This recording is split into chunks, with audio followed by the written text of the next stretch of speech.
Welcome back, everybody. Tom Cassidy and Charlie Cassidy here, talking about evidence-based wisdom.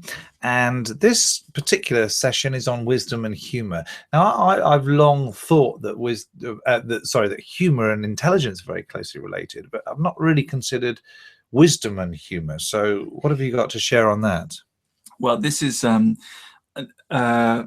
perhaps the most surprising thing that I've come across in reviewing the research, and I was first kind of alerted to this element when I read about a literature review of 24 different definitions of wisdom, and there was a group that was interested in sort of teasing out commonalities within these various different definitions, and they kind of, for example, out of the 24 definitions, 23 of them referred to social practical decision making as being So that was pretty that's pretty important to wisdom. Looking at the other end of the list, right down the bottom, though still present in 3 different definitions, was sense of humor. So it's not something people feel is central to wisdom, perhaps, but it is something that a few teams are saying when we're talking about wisdom, humor is there. Again, not central, but let's have a look at that. In the scoring, it's similar to spirituality. Which people would have probably put a lot higher up.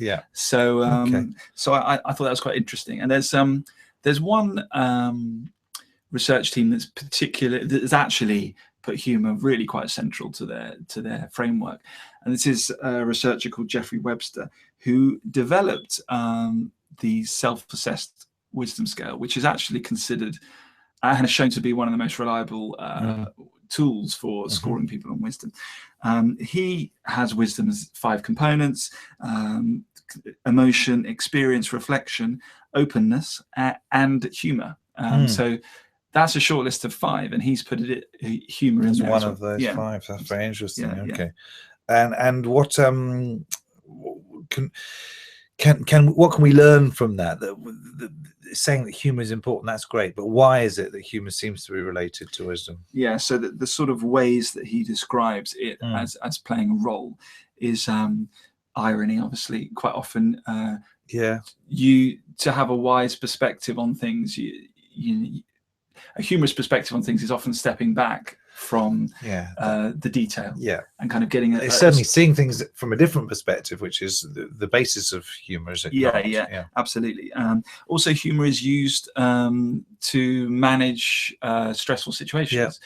So often it's the person who can resolve a conflict perhaps by slightly deflecting things and taking things somewhere else. See the funny side of things. Seeing the funny side of things. So it has a sort of coping strategy quality to it as well. Okay. Is there anything that I was just thinking about the being aware of your own mortality and how that making jokes about things that are very, very dark serious. Sense of humor, gallows humor, I suppose. For sure. There has been some research done in a field that's got a really cool name, which is terror management. And it's nothing to do. It's nothing to do with terrorism. It's terrorizing, sort of existential terror. So how do people behave when they are either put under stressful situations or perhaps reminded of the finality of things? And so there's some research done in 2013 where a group was split into 2 groups. One of the groups was primed subliminally to have thoughts about death. The other group was primed to have thoughts about pain. And then they were asked to fill in captions in a cartoon strip that was supposed to be funny. So they didn't know that, obviously, subliminal. They didn't know what they'd been primed. And then those cartoons were externally rated for humor. And it turns out there's a pretty strong relationship between the people that were death primed versus pain primed. So there's something about being reminded of the fact that death comes to us all that leads us to reach for humor. Now, is that because it's a coping strategy? We're trying to avoid thinking about death, or is it that to think deeply about life enables you to see things in a more humorous way. Yeah. It's kind of hard to work out which way around it goes. Yeah. Okay. That's very interesting.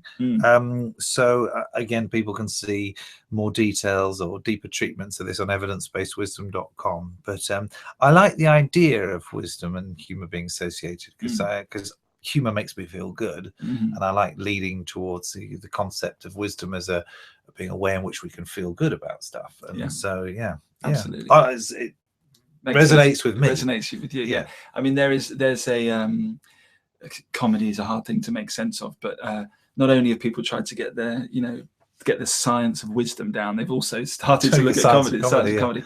And one quite well-established model is that humor comes from a shift in perspective. So like man walks into a bar, it's only once you realize, oh, you're not talking about that kind of bar, you're talking about another kind of bar.